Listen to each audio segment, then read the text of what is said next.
욥과 방금 이야기한 사람들의 공통점은 무엇입니까? 욥은 내가 했다는 거예요. 또 이 주여주여라고 이야기하는 사람은 우리가 했다는 거예요.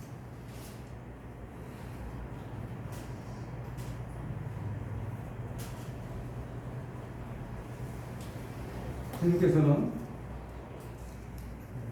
자신의 반석 위에 우리가 집을 짓기를 원하십니다. 그 말은 당신의 말씀 위에 우리가 다른 삶을 살아가기를 원하신다고 할 수 있습니다.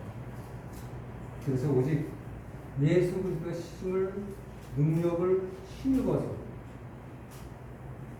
하는 것은 합법이고 자신의 노력과 능력을 행하는 것은 불법이다라는 말씀입니다.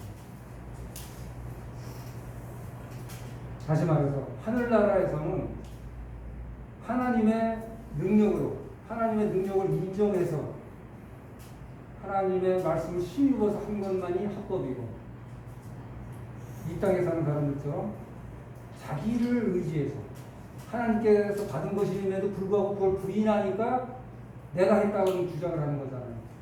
그래서 그게 불법인 거예요.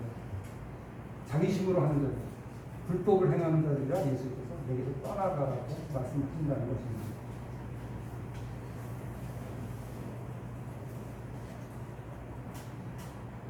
그럼에도 불구하고 욥은 그 하나님과 다투기를 원했습니다. 난 옳은데 왜 나한테 권한을 주세요? 그 부분에 대해서 하나님께 따지고 싶었던 것입니다. 그 부분에 대해서 여기 40장 8절에 이렇게 말씀하십니다. 지금 읽는 건 흥정력입니다. 내가 또한 나의 공의, 나의 판결을 무효로 만들려 하느냐. 내가 너를 의롭게 하려고 나를 정죄하려느냐 하는 걸 사람이 답변입니다. 네가 스스로 의롭다고 주장하는 것은 나를 나쁘다라고 정죄하는 것이라는 거예요. 그러면서 40장 10절에 이렇게 말씀하십니다. 네가 그렇게 주장을 한다면 이제 네 스스로 네 자신을 어미와 종기로 꾸미고 영광과 아름다움으로 단장해봐라. 또 11절에 너희 적군한 분노를 내버리고 교만한 자를 모두 눈여겨보며 그를 낮춰봐라.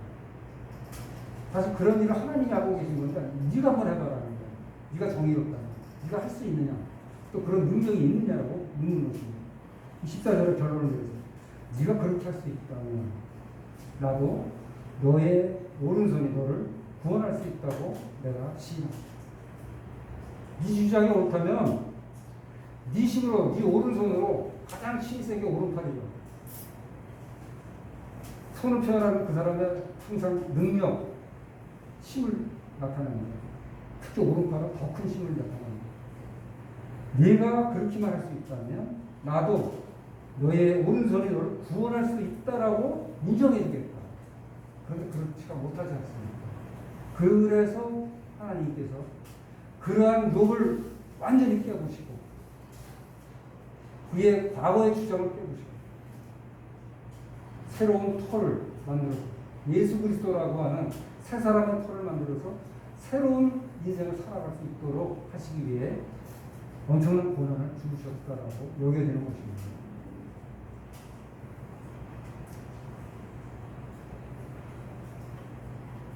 그래서 지금까지 살펴본 대로 욥의 의와 그의 후한 인식은 어디에서 나왔느냐? 사실은 그의 욥의 것이 아니라 하나님께서 허락하신 땅의 축복에 기인한 것이다 하는 것입니다. 우리나라 속담에도 광에서 인심이 난다는 말씀이 있습니다. 그가 부자였으니까 그렇게 남을 돕는 자선 행사도 많이 하고 그걸 또 남들이 인정할 만하게 보이게도 하고 이랬던 것이 아닌가 하는 생각이 드는 것입니다. 그럼에도 불구하고 우리 하나님은 어제나 오늘이나 동일하시죠. 나는 알파요 오메가라고 말씀하셨어요. 시작이요 끝이다. 그러한 하나님께서 우리 인생들이 시간과 시절을 초월해서 우리에게 바라시는 것이 있다면 무엇이겠습니까?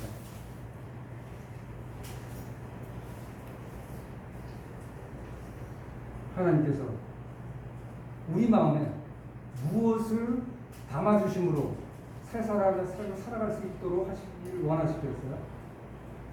저는 그것이 빌립보서 2장 5절에 있는 말씀이라고 생각합니다.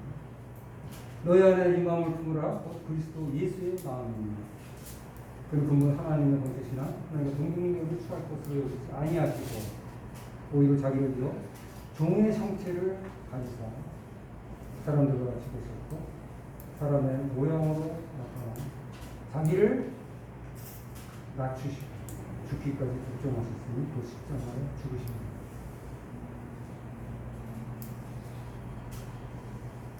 그 마음을 품을 때 우리는 예수님이 이 땅에서 하신 것처럼 지금도 역시 그러하신 것처럼 평강의 왕의 역할 또 하나님을 모르는 사람과 하나님 사이의 중보자 역할을 제사장의 역할을 제대로 감당할 수 있지 않을까 하는 생각이 듭니다.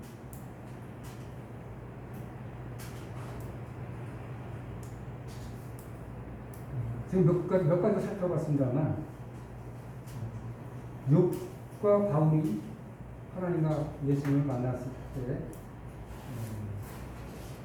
같은 점도 있고 다른 점도 있는 것 같아요. 그들이 옛사람의 삶을 청산했다는 것은 같습니다. 그러나 욥기는 하나님이 이 땅에 오시기 전이기 때문에 복음이 아직 확실하게 드러나지 않은 시절이었기 때문에 그가 하나님을 만나기 전에 옛사람의 모습으로서 친구들의 대화가 주로 적혀 있고요. 바울은 사울이었던 시절 다메섹에서 주님을 만난 이후 변화되어서 하나님의 사도 역할을 한 부분을 길게 서술하고 있습니다. 그래서 구약의 욥기는 십자가 죽음 쪽을 강조를 많이 하고 신약의 바울의 삶에 있어서는 주님의 부활 쪽에 더 중심을 두고 말씀을 하신 것이 아닌가 하는 생각이 듭니다.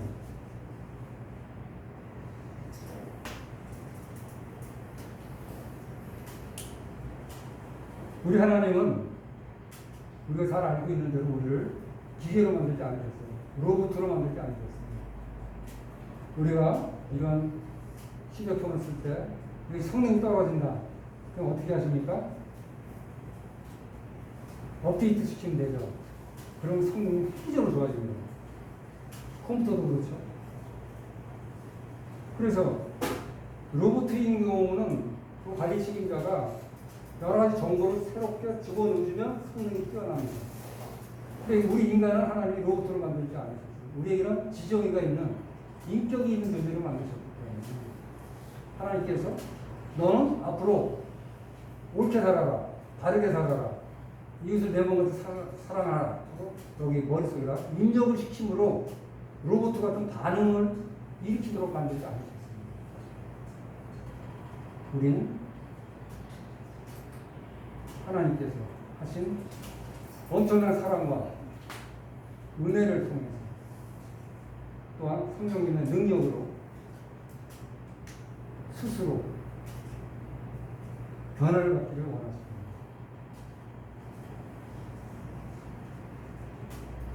그것이 하나님께서 우리를 변화시키는 방법인데요.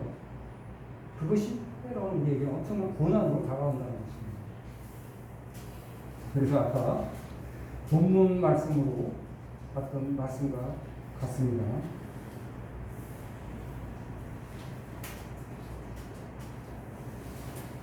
로마서 8장 17절에 자녀이면 상속자고 하나님의 상속자여 그리스도와 함께한 상속자입니다.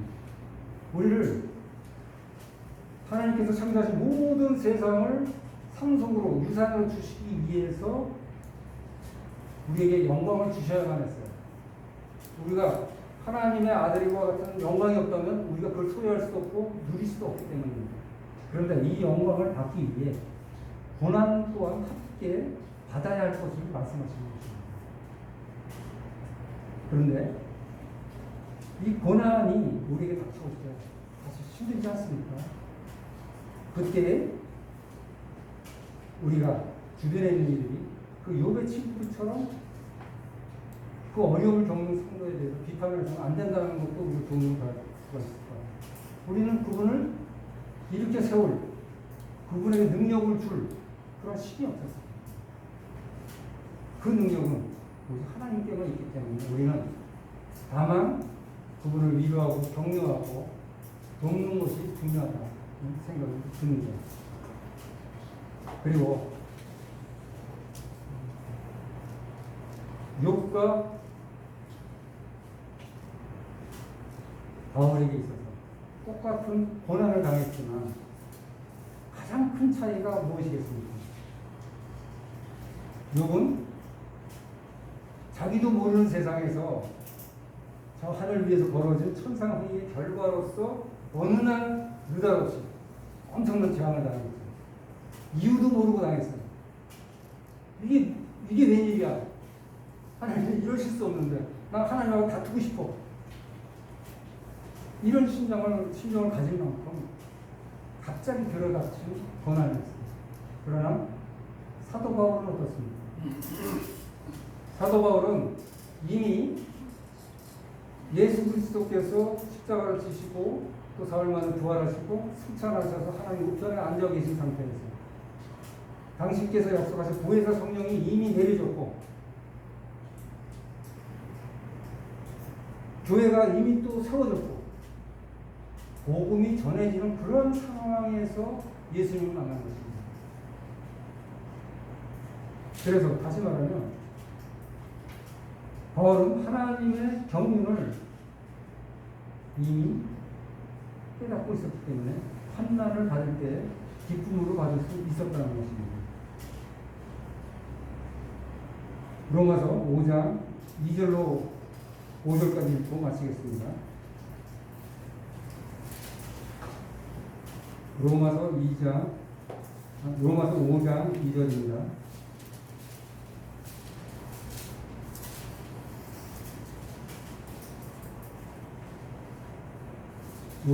시작. 또한 그로 말미암아 우리가 믿음으로서 이 은혜의 들어감을 얻었으며 하나님의 영광을 바라고 즐거워하노라.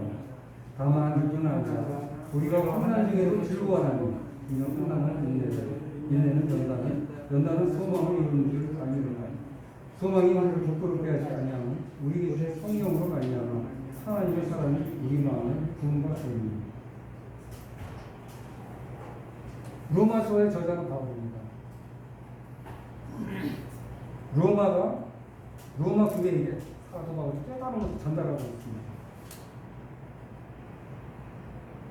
우리가 믿음으로 서 있는 하나님의 은혜 안으로 들어가고 있다. 그래서 우리는 하나님의 영광을 바라보고 즐거워한다. 그런데 그것을 얻기 위해서 환난을 겪을 수밖에 없는 거예요. 다시 한번 보시죠. 3절입니다. 5장 3절. 우리가 환난 중에도 즐거워하나니. 바울은 환난 중에도 즐거웠던 것입니다. 이것이 그리스도인이 갖고 있는 평강을 유지할 수 있고 우리가 흔들리지 않을 수 있는 가장 큰 이유라고 여깁니다. 하나님의 사랑이 우리 마음에 부음가 되었기 때문에 우리는 그의 사랑으로 그 평강의 왕으로 말미암아 환난을 통과해서 인내는 연단은 소망을 이루는 줄 알기에 하나님이 허락하십니다. 각각의 상황에 하나님이 어떻게 맞춰서 주셨는지 저희는 알 수 없습니다. 그런 환난을 당하고 하나님의 허락으로 인정한다면 우리는 얼마든지 기쁨으로 넉넉히 이길 수 있다는 교훈을 얻을 수 있습니다.